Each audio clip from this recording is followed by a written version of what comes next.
Iran Israel ವಾರ್ನ effect, ಸಂಘರ್ಷದ ಪರಿಣಾಮ ಏನೇನಾಗುತ್ತೆ ಅಂಥೇಳಿ, ಸಾಗಣೆ ವೆಚ್ಚ ಜಾಗತಿಕ ವ್ಯಾಪಾರಕ್ಕೆ ದೊಡ್ಡ ಪೆಟ್ಟು ಬೀಳುವಂತಹ ಸಾಧ್ಯತೆ ಇದೆ.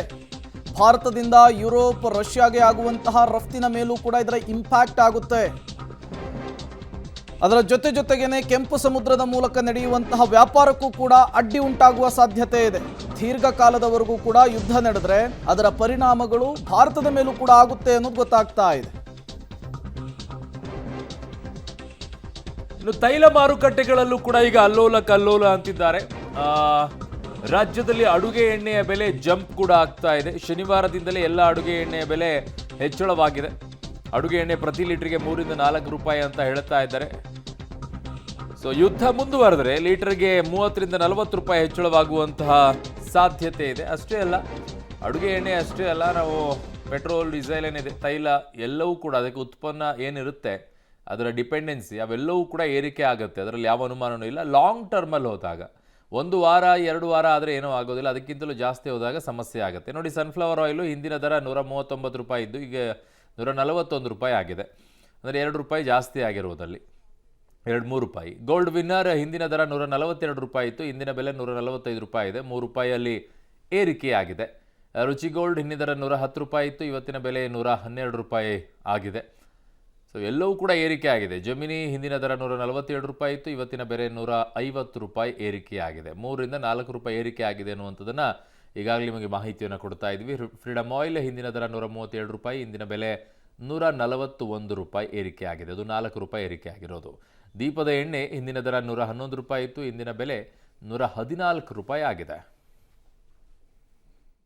ಮತ್ತು ಇಸ್ರೇಲ್ ಯುದ್ಧದ ಪರಿಣಾಮ ಈಗಾಗಲೇ ಆಯಲ್ಲು ಅದು ಯುದ್ಧ ಸ್ಟಾರ್ಟ್ ಆದ ತಕ್ಷಣ ಲೀಟರ್ಗೆ 3 ರೂಪಾಯಿ ಜಾಸ್ತಿ ಆಗಿದೆ. ಇದು ಇನ್ನೂ ಹೆಚ್ಚಿಗೆ ಆಗೋ ಸಂಭವ ಇದೆ. 3 ರೂಪಾಯಿ ಜಾಸ್ತಿ ಆಗಿರೋದು ಯಾವ ಮಟ್ಟಕ್ಕೆ ಹೋಗಂತ ಹೇಳಕ್ ಬರಲ್ಲ, ತುಂಬಾ ಜಾಸ್ತಿ ಆಗಿದೆ, ಹೈಕ್ ಆಗ್ಬೋದು ಮೇಡಮ್. 141 ರೂಪಾಯಿ ಇದ್ದಿದ್ದು ಆಯಲ್ಲು, ಎಲ್ಲ ಆಯಲ್ಲು ಕೂಡ 3 ರೂಪಾಯಿ ಲೀಟರ್ಗೆ ಜಾಸ್ತಿ ಆಗಿದೆ. ಅಂದ್ರೆ ಸನ್ಪ್ಯೂರು, ಗೋಲ್ಡ್ ವಿನ್ನರು, ರುಚಿ ಗೋಲ್ಡು, ಜೆಮಿನಿ, ಫ್ರೀಡಮ್ಮು ಎಲ್ಲ ಆಯಲ್ಲು 3 ಲೀಟರ್ಗೆ 3 ರೂಪಾಯಿ ಜಾಸ್ತಿ ಆಗಿದೆ. ದೀಪದ ಆಯಲ್ಲು ಒಳಗೊಂಡಂತೆ 3 ರೂಪಾಯಿ ಜಾಸ್ತಿ ಆಗಿದೆ. ಅದು ಇನ್ನೂ ಮುಂದಿನ ದಿನಗಳಲ್ಲಿ ದೊಡ್ಡ ಮಟ್ಟದಲ್ಲಿ ಜಾಸ್ತಿ ಆಗುತ್ತೆ ಮೇಡಮ್. ಅಲ್ಲ, ಇಸ್ರೇಲು ಕಚ್ಚಾ ವಸ್ತುಗಳು ಇಸ್ರೇಲ್. ನನ್ನ ಸಹೋದ್ಯೋಗಿ ಈಗ ಲೋಕೇಶ್ ಕೊಡಗದಾಲ ನನ್ನ ಸಂಪರ್ಕಕ್ಕೆ ಸಿಗ್ತಾ ಇದ್ದಾರೆ. ಲೋಕೇಶ್, ಯಾವ ರೀತಿಯಾದಂಥ ಪರಿಣಾಮವನ್ನು ಉಂಟು ಮಾಡುತ್ತೆ, ಯಾವ್ಯಾವುದ್ರ ಮೇಲೆ ಬೆಲೆ ಏರಿಕೆ ಆಗುವಂಥ ಸಾಧ್ಯತೆ ಇದೆ ಲೋಕೇಶ್?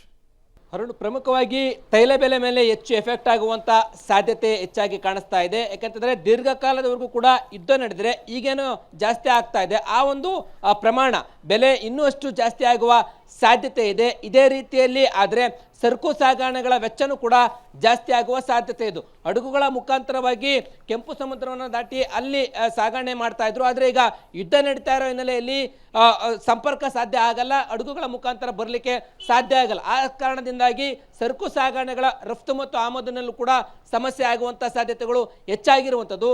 ಯಾವಾಗ ರಫ್ತು ಮತ್ತು ಆಮದು ಆಗೋದಿಲ್ವೋ ಆ ಸಂದರ್ಭದಲ್ಲಿ ಬೆಲೆಗಳ ದರ ಜಾಸ್ತಿ ಆಗುವಂಥ ಸಾಧ್ಯತೆ ಇದು. ಅದರ ಬಿಸಿ ಈಗಿನ್ನು ಆರಂಭ ಆಗ್ತಾ ಇದೆ.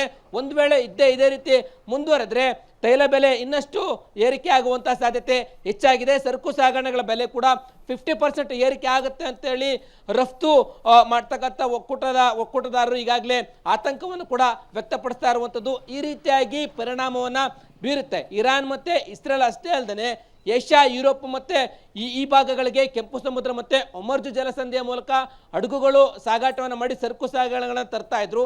ಅಲ್ಲಿ ಸಮಸ್ಯೆ ಆಗೋ ಕಾರಣದಿಂದಾಗಿ 15-20 ದಿನಗಳಿಂದ ಆದರೂ ಕೂಡ ಆ ಒಂದು ಕೆಂಪು ಸಮುದ್ರದ ಮೂಲಕ ಬರಲಿಕ್ಕೆ ಸಾಧ್ಯ ಆಗಲ್ಲ. ದೇಶಗಳಿಗೆ ಬರ್ತಾ ಇರ್ತಕ್ಕಂಥ ಸರಕು ಸಾಗಣೆಗಳು ವ್ಯತ್ಯಯ ಆದರೆ ಅಲ್ಲಿಗೆ ಬೆಲೆ ಏರಿಕೆ ಆಗುತ್ತೆ. ಬೇರೆ ಬೇರೆ ಉತ್ಪನ್ನಗಳು ಮತ್ತು ಆಹಾರ ಪದಾರ್ಥಗಳು, ತೈಲ ಬೆಲೆಗಳಲ್ಲೂ ಕೂಡ ಜಾಸ್ತಿ ಆಗುವಂಥ ಸಾಧ್ಯತೆಗಳು ಹೆಚ್ಚಾಗಿದೆ. ಅರುಣ್, ಓಕೆ, ನಿಮ್ಮೆಲ್ಲ ಮಾಹಿತಿಗೆ ಧನ್ಯವಾದಗಳು.